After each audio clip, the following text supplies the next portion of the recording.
Welcome to the Great Detectives of Old Time Radio. From Boise, Idaho, this is your host, Adam Graham. If you have a comment, email it to me, box13@greatdetectives.net.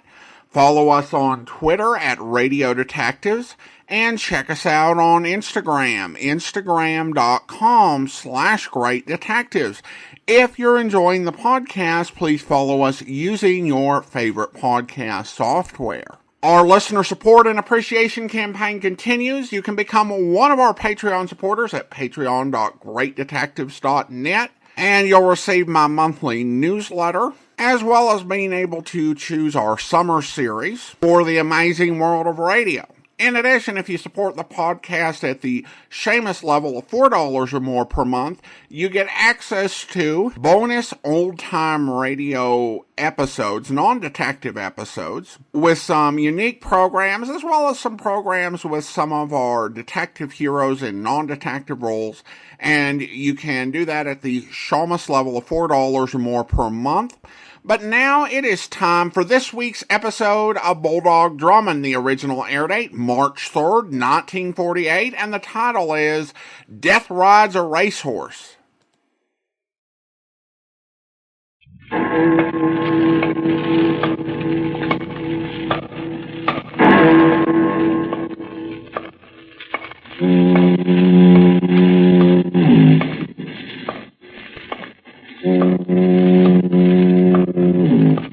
Out of the fog, out of the night, and into his American adventures comes Bulldog Drummond.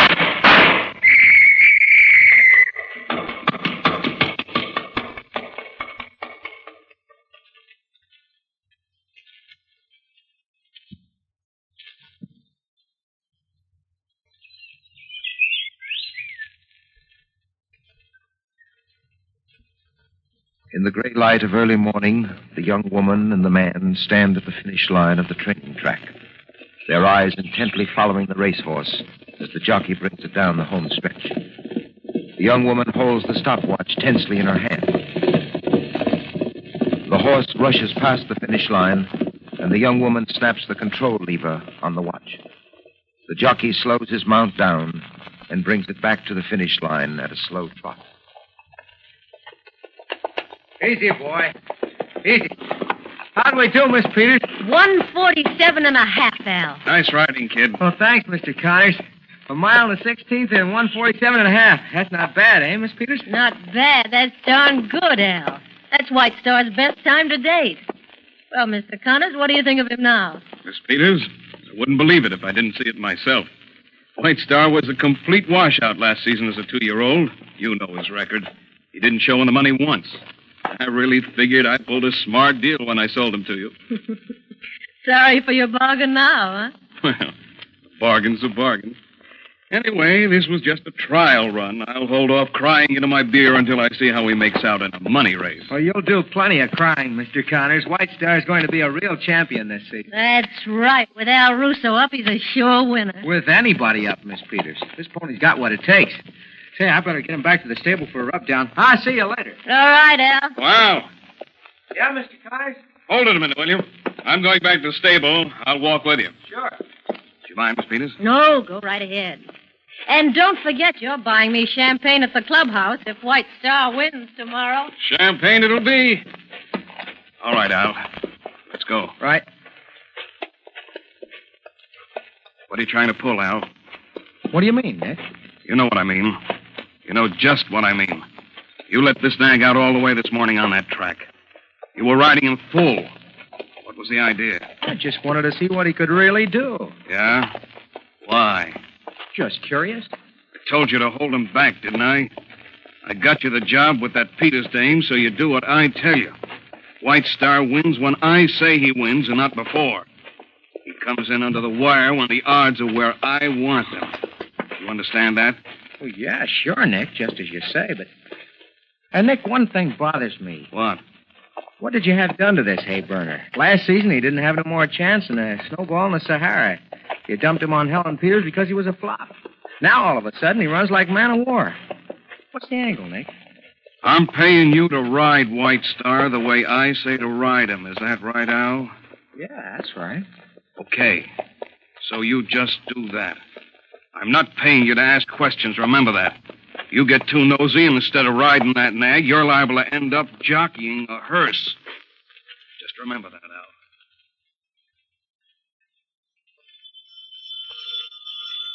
Al. I'll get it, Denny. Very well, sir. Hello? Captain Drummond? Yes? I gotta talk to you. I'm in a jam. Who is this? Russo. My name's Al Russo. I'm jockeying out at the Westwood track. Just what sort of jam are you in, Mr. Russo? I'm riding White Star in the 4th race this afternoon. I'm out at the track now. I'll be going to the post in an hour, and I gotta talk to you before the race. Can you make it out here fast? You still haven't told me what this is all about. Well, you gotta come. I'll meet you in front of the grandstand, Section C. You got that? Section C. Mr. Russo, I hadn't planned to spend the afternoon out at the track, so if you expect me to alter my schedule, you'll have to be a bit more explicit. Just why do you want me to meet you? Well, look, I can't talk here. I think they spotted me coming into this booth. They? Who are they? The ones who are going to kill me. What? That's right, Captain Drummond. I've got to get protection. I can't go to the cops. You can save me if I talk to you before White Star goes to the post. I'll be waiting for you where I said. Now get out here as soon as you can. Hello, Mr. Russo. Hello. Hello. Denny. Denny. Yes, sir. What is it, sir? Hurry, bring the car around front. We're going out to the Westwood racetrack.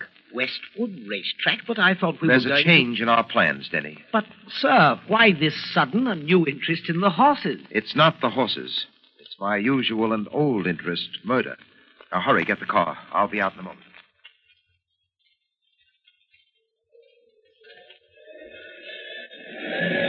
Well, sir, we've been standing here in front of the grandstand for 10 minutes and no sign of your harried Mr. Russo. You know what, sir? What, Denny? This may be nothing more than some sort of practical joke. Maybe there is no such person as Al Russo. There's an Al Russo, all right. How do you know, sir? I checked the racing page in the newspaper before we came out here. Just as he told me over the phone, he's scheduled to ride White Star in the 4th race. Well, if he's going to show up here, he'd better make it soon. The 4th race will begin in a few moments. Come on, Denny. Where are we going, sir? To the paddock. Russo should be there. Maybe he could... Pardon me. Yes? You're Captain Drummond.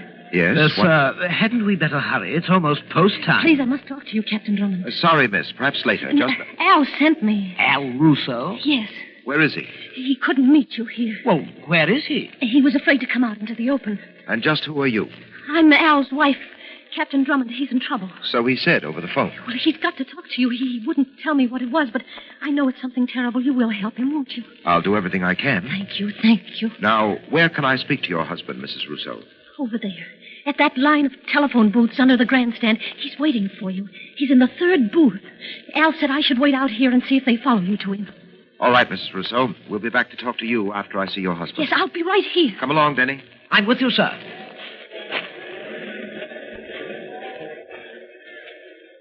Third booth. Here it is, Denny. What? It's empty, sir. There's no one in there. Yes.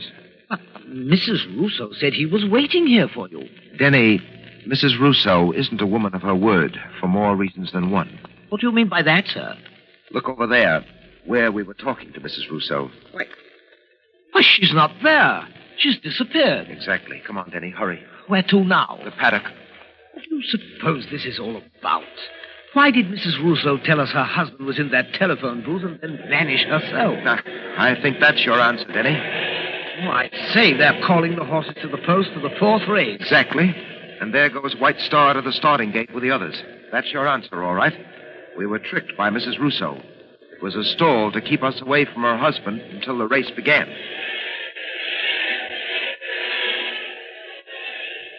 Mrs. Gilson Rand at Westwood bringing you a description of the 4th race, a $7,000 purse handicap. The horses are at the starting gate. Number 5, Lucky Boy, is acting up a bit at the post. Now they've got him back in line. And they're off. A fast, clean start. Trying to fight back as they move down the stretch toward the first turn. Now out in front by a length, it's Lucky Boy, followed by Sunrise, with White Star now moving into 3rd position. And as they round the first turn, it's Lucky Boy still out in front, now by 2 lengths over Sunrise, and coming up fast is White Star, trailing in the pack behind the leaders of Fly by Night, False Time, Lonely Star, and wait. There goes White Star dropping back suddenly. Hold it! Something's wrong out there. Tell Russo up on White Star has let go his reins. White Star is now slowing to a walk. Russo's just sitting there on the ground, his hands hanging limp at his sides. Yes, there's something radically wrong out there. Russo is shaking his head, and now he falls forward on his horse. White Star has come to a standstill, and there he goes. Russo has tumbled off his mount. The emergency gate has just opened. Yes, and there's the ambulance. Right now, going out on the track. Russo was lying there in the dirt, his body motionless.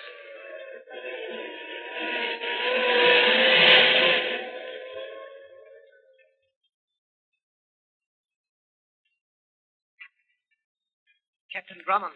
Yes, Denny? Miss Peters and her stable hand, Dave Turner, are outside. All right. Show Miss Peters in first. Yes, sir. This way, Miss Peters. Captain Drummond, I'm Helen Peters. How do you do? I've just learned from the track officials that my jockey, Al Russo, was poisoned. Yes, that's what happened. I've been asked to handle the investigation. I don't know whether you were informed of the matter, but Russo called me earlier this afternoon. Al called you. Yes. But why? He wanted me to help save his life. Miss Peters, what do you know about Al Russo? Nothing, except that he was a good jockey, Captain Drummond. I don't understand. Why should anyone want to murder Al? I was about to ask you the same question. As I know, he didn't have any enemy. Miss Peters, according to Russo's wife. His wife? Yes, a young lady about your height, blonde.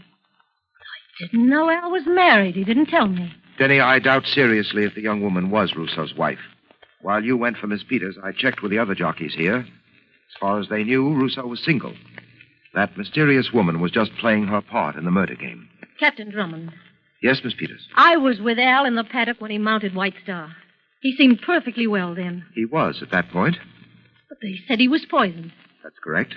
How? No one was near him after he left the paddock for the starting gate. Russo's death was caused by a strong and swift-acting poison. That poison was injected into his system. Injected? Denny, let me have that saddle. Yes, sir. The medical examiner found a puncture on the inside of Russo's right thigh. Here's the saddle, sir. Hold it up a bit, Denny, so Miss Peters can see. Right, sir. Miss Peters, you'll notice this sticking out of the right side of White Star's saddle. It's a needle. The murder weapon. There's a hypodermic sewed on the inside of the saddle there. The hypodermic contained the poison. Who could have put that into the saddle? I haven't the slightest idea. Miss Peters, when is White Star scheduled to race again? Next week at Overton Park, I've entered him in the Wilson Handicap. But with Al gone, I've no jockey. Al could handle White Star. He got more out of him than any other rider. Just now, Miss Peters, I'm not concerned with White Star winning. I just want to make sure that he runs at Overton Park next week. It may be our only chance to catch a killer.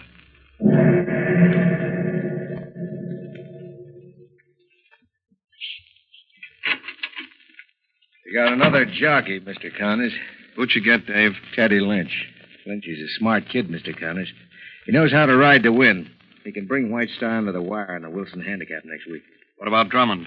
Well, he and that stooge of his are hanging around the stable all the time. This is the first chance I got to come over here. What are you going to do about Lynch? You won't be able to get to him with Drummond around. I'm not getting to Lynch. You mean you're going to let White Star come in for a win? Not on your life. Told you I was holding that nag from a win until I get the odds up high enough for a big killing. And next week they won't be anywhere near where I want them. Yeah, Mr. Connors, but how are you going to stop it?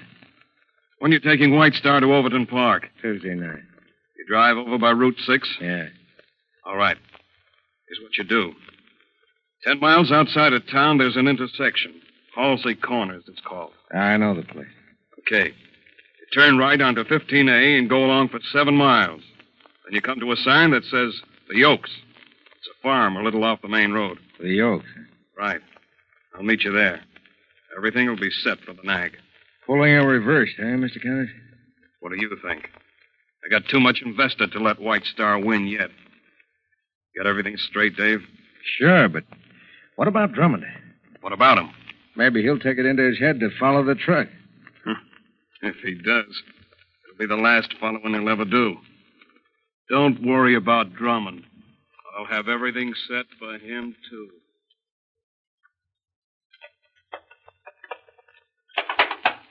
Take it easy, boy. Now, easy.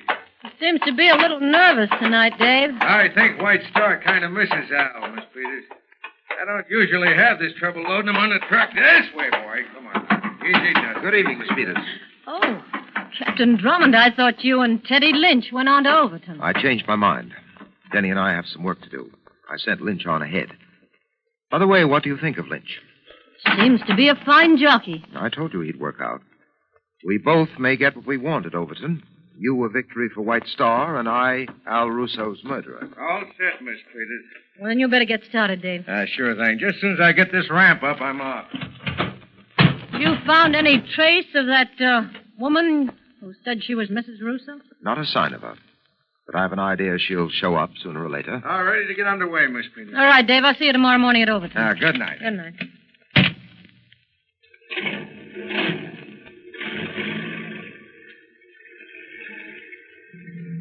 I'd drive you back to town, Captain Drummond. No, thank you very much. Here comes Denny with my car now.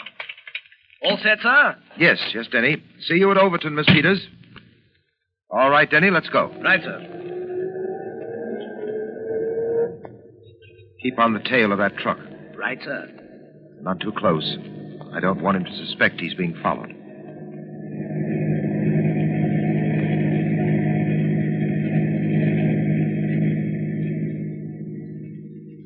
Well, so far he's sticking to the route, Captain Drummond. Yes, but it's still quite a way to Overton. What makes you think something surprising may happen? In the absence of clues, Denny, I have to fall back on hunches. Well, if you ask me, I think we're out on a wild horse chase, if you pardon the pun. Slow down, Denny. Hmm? He's turning off the road. I say, perhaps you were right about that fellow, Dave, sir. That's not the way to Overton. Step on it, Denny. Get up to that intersection. Right. Now, take that turn fast. I don't want to lose track of that truck. Hold on, sir. Here we go.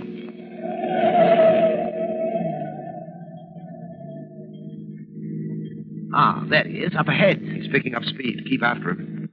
Wonder where he's taking White Star. We should soon find out. Denny. What is it, sir? Look, that car pulling out up ahead. It's cutting across at us. Quick, swing off the road before we crash head on.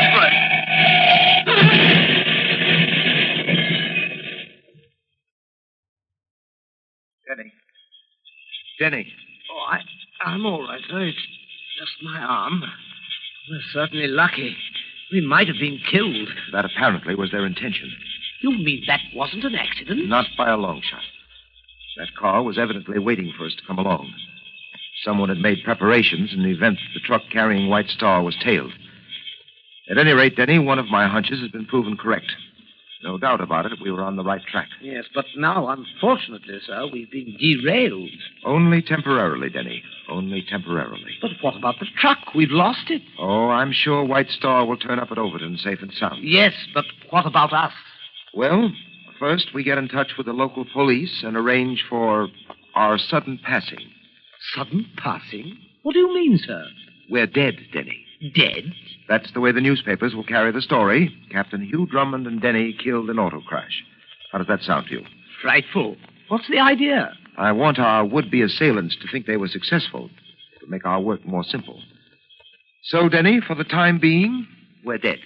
Very well, sir. I'm dead. Now, would you mind telling me just what work we corpses are to do? Denny, I'm afraid this is going to confound you even more. Go ahead, sir, but break it to me gently. You've heard the one about the horse of a different color? Continue. Well, Denny, we're setting out to find a horse of the same color. Dear, frankly, sir, it doesn't make one bit of sense. But, sense or no sense, I suppose we ghosts should stick together.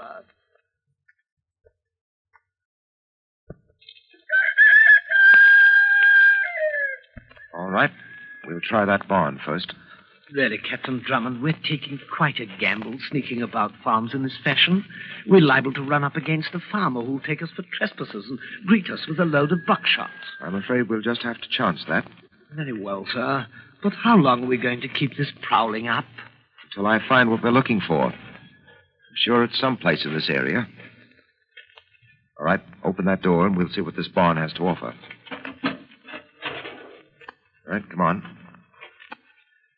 Close the door. Yes, sir. The horse stalls are over there. Let's go. Denny. What is it, sir? That horse in the end stall. Sir. Come on. Why, Captain Drummond, this horse, he has a white marking on his head, the same marking Yes, it's White Star, all right, Denny. Oh, but I still don't understand. You said when you checked yesterday morning that White Star had arrived at Overton. So he did. Well, then who is this horse? White Star. Oh, now, really, sir, nothing can be in two different places at the same time. Would you mind telling me what this is all about? All right, Denny, all right. Here's the way I see it. This White Star we're looking at is a ringer for the White Star at Overton. Ringer? A ringer is a sort of stand-in, a replacement to be used at an arranged time. But why?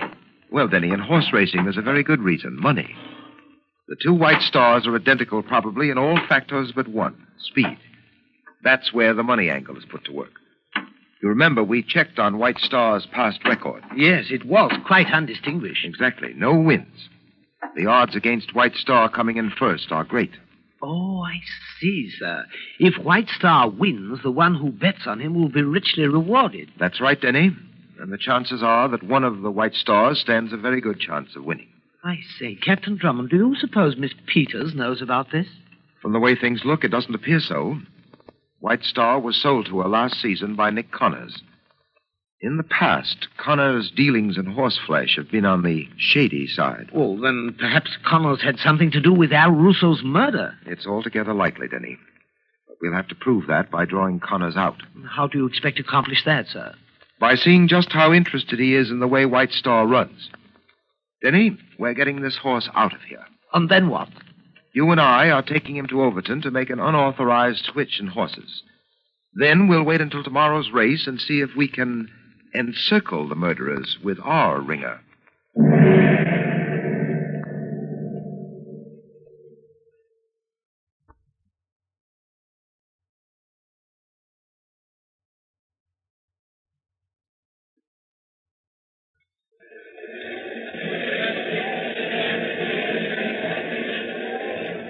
I say, Connors is here, sir. I saw him in a box at the other end of the grandstand. All right, Denny. Now, we'd better remain out of sight until after the race. I saw Miss Peters' stable hand, Dave, too. He's wearing a bandage around his head as a result of that blow I delivered to him last night before we switched horses. Must be quite a headache, sir. But nothing, Denny, compared to the headache the state is going to give him when we wind this case up. You know, Captain Drummond, one thing bothers me. What's that? I wonder which of the two is the real White Star, the one who ran so badly last season. We'll soon learn that, Denny. Ah, there they go. And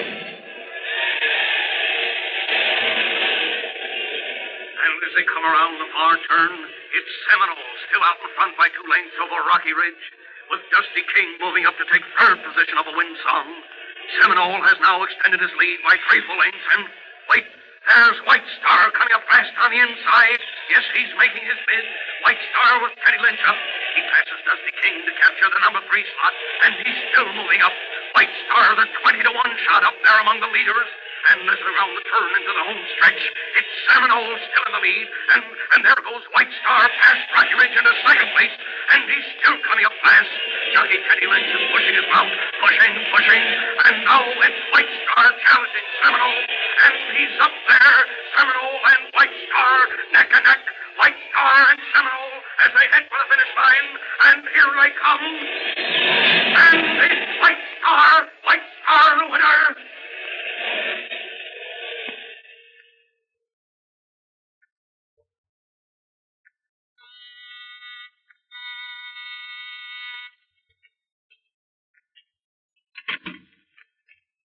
Well, Miss Peters. Nick, White Star won today. You don't say. I don't know how it happened. I can't figure it out. You can't, huh? I can. Nick, what's the matter? You're a lousy double-crosser. What are you talking about? What am I talking about? You. The dirtiest double-dealing dame on the face of the earth. That's what I'm talking about. Nick, I couldn't help it if White Star won today. He just ran well. White Star doesn't run that well. He hasn't got it in him. The ringer was in there today. What? Don't give me that what business. You were setting yourself up for some quick change and a run out. I got it all figured. Nick, you're wrong. I just checked didn't... with the farm. The ringer wasn't there. You got him out. You pulled a double switch on me. No, honest, We I were going to didn't know split it. a nice take, you and me. But you couldn't wait. You wanted to make a grab for yourself, just like Al Russo did. What made you think you'd get away with it? What made you think so? You're wrong, Nick. You're wrong. I didn't know. I don't know what you're talking about. I rig up a neat scheme. Nobody knows the connection between you and me. I rig it up neat so we can get out with a clean take. You sit high and dry. I get the dirty work done. I get rid of Russo. Then I put Drummond and that stooge of his out of the way. And all the time, you're setting me up for a lousy sucker. Nick, believe me, I didn't switch the horses. I had nothing to do with it. Not much you didn't. Please, you gotta believe me. Get over there by the window. What? What are you gonna do to me? I got another plan for you and me now. Only this time it's sure to work. I'm seeing to it personally. You're going out that window. Nick! You're going out that window and smacking that lying face of yours. Stop moving. Nick, please, wait. Come on, Let me... get over the window. Nick, for heaven's sake, you gotta listen. Get the window. Nick. Get going, I say. Get over Here there. you are, Miss Peters. Captain Drummond. Don't move, either one of you. Alive. Sorry to disappoint you. Captain Drummond. This man was gonna kill me. Yes. Denny and I heard him talk about it from the adjoining room. We heard everything you two said. You see, Miss Peters, we followed Nick Connors here. All right, Denny, you may show them the way out. Delighted, sir. Miss Peters, Connors, you and the others in this scheme will be starting off soon in a race run by justice. A race for your lives. And believe me, in a contest like that, there won't be any ringers.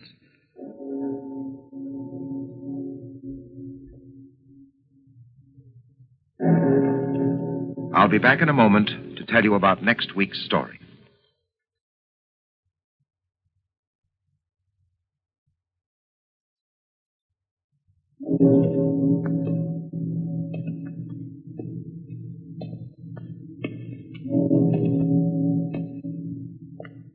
Next week, Denny and I visit a seashore resort. Find the carnival owner dead on his own scenic railway. Our investigation leads us from attraction to attraction and from murder to smuggling. I call this story Death Loops the Loop. Be sure to listen, won't you?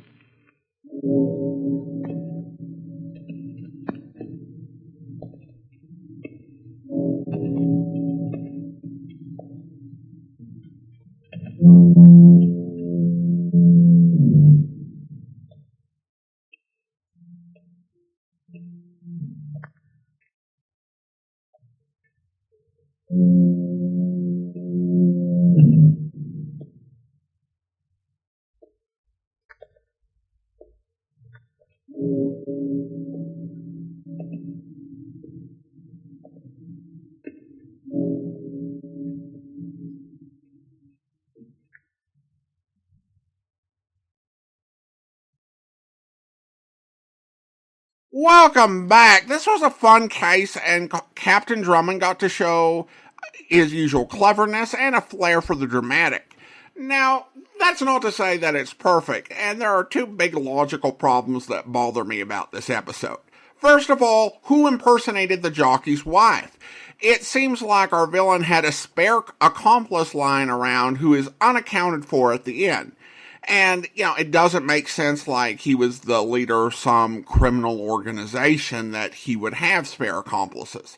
Secondly, this is one of those murders that seems conceptually dumb.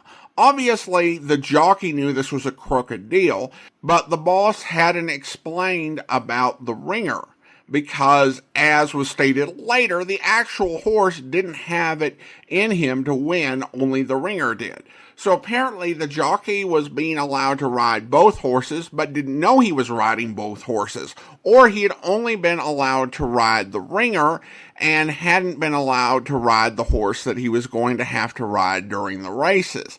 Either way, it doesn't make a whole lot of sense. So it's a bit of a dumb murder, but I love the style and excitement of the whole story and episode, so it's still entertaining despite the plot holes. Well, now it's time to thank our Patreon supporter of the day, and I want to thank Charlie. Charlie's been one of our Patreon supporters since July 2020, currently supporting the podcast at the Seamus level of $4 or more per month. Thank you so much for your support, Charlie.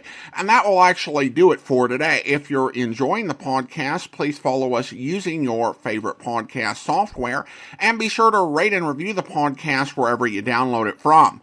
We'll be back next Tuesday with another episode of Bulldog Drummond. Next Thursday, be sure and listen for Mr. and Mrs. North. But join us back here tomorrow for Broadway's My Beat, where I grab hold of the pole, drop my pail of paint right through that skylight there, see?